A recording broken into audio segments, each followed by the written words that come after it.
Therefore, I am an excellent cook. Does that not go together? That is expected. So anytime I have anyone at my home, which recently is not often, I don't think, for a big meal, it has to be French, it has to be good, it has to be above the average. So the first meal I had with my in-laws, my father-in-law was a meat and potatoes man. Give him that and he's very happy. Of course, I didn't know that at the time. So I thought, a perfect French meal. Salmon. Poached salmon. Lots of wonderful French greens. My mother does a spinach souffle. Wonderful, right? French bread, some cheese at the end. At the end of the meal, my father-in-law asked my mother-in-law to go out and let's go get a hamburger.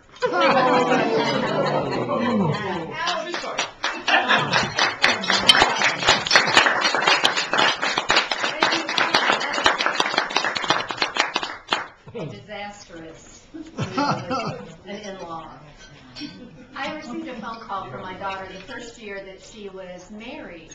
She married into an Italian family. She called me on Thanksgiving Day and she said, please tell me what we're having today. And I said, here's what's on the menu. I recited the traditional meal. She said, they're not having any of those foods here. I don't even recognize this as Thanksgiving. I feel like I haven't experienced the holiday. So I would like to get Liv up here to tell us what our must-haves and maybe even must not have on the Thanksgiving meal.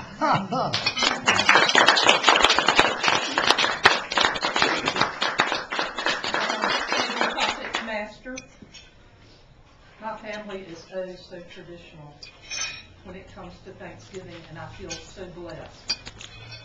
So it is always the same: turkey, sweet potatoes in an orange shell with a marshmallow on top, cranberry sauce, and peas with little onions and mushrooms in them, and some rice and turkey gravy. I love it. It does get the nice in the oven baked turkey. It's wonderful. So as a parent with 2 children, the minute they've had their first place to live on their own, Mom says, Thanksgiving's at your house. And they're going, you can hear them go, and I said, don't worry, I'll cook, but you have to help. So this year, a few years ago, it was my daughter show up at an out-of-town spot with all the trimmings and the whole 9 yards, including the baking pans in the back of the car. No guarantee that she had anything more than a plate and 2 glasses. This year, my son just bought his first house. Same thing. Luckily, when I called and said, do you have dishes, glasses, wine glasses? And every time he said, yeah. I'm like, wow, what a kid! That'll take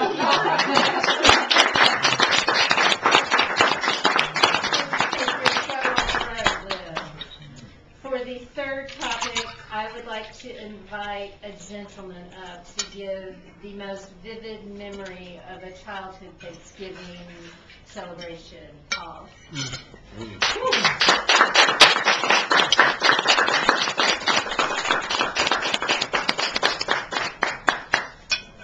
The worst thing you could do to someone at table topics is ask them to invoke a childhood memory. I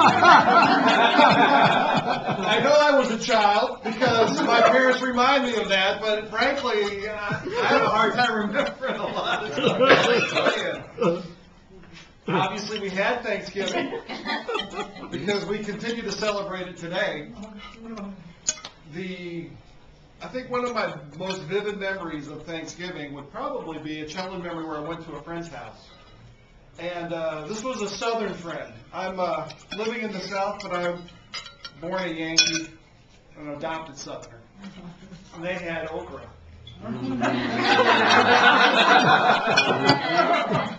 And that was my first experience with okra. Matter of fact, they had fried tomatoes and okra, and I hate tomatoes.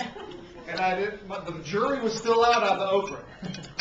Well, I learned to like okra because I sat at the table for probably 45 minutes to an hour staring at these fried tomatoes because the policy in their house was you ate whatever was on your plate, and you didn't leave the table till you did. Guest or not. So an hour later, I finally managed through one whole fried tomato by eating about a pound of fried okra with it. And I'm a big fan of okra to this day.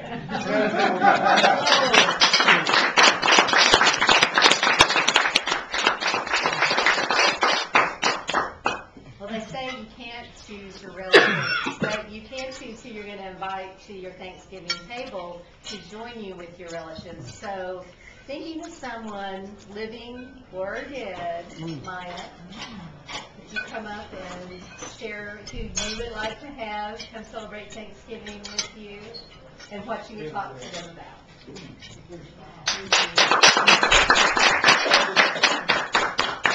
They have to be a relative of mine? No, your relatives are at the table. Okay. And you can invite Anyone. a living or dead person, famous probably, maybe, who you would like to have, or maybe not.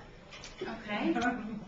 Living or dead person I would probably invite to my Thanksgiving table. I'd probably be ashamed to invite anybody, seeing as how I don't cook anything. But I'd probably take them with me to my grandmother's house.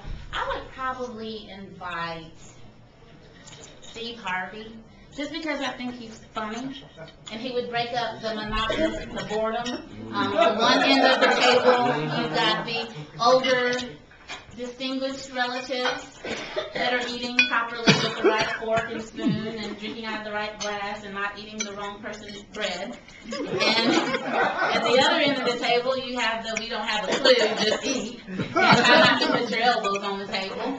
So I'd probably invite Steve Harvey because I think he'd be a good comic relief to break up some of the tension and just keep us laughing. So I'd invite a comedian just to kind of break up the boredom. Thank you.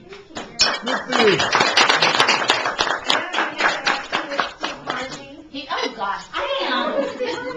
He's a comedian. Okay, I kind of gathered that from the closing. Do we have time for one more? Yes, we do. All right, the last one for the tabletop today will be kind of a variation on the one that I gave to Liv. It is what foods do you absolutely say you do not want to have at your Thanksgiving feast? And elaborate on why they're so distasteful. I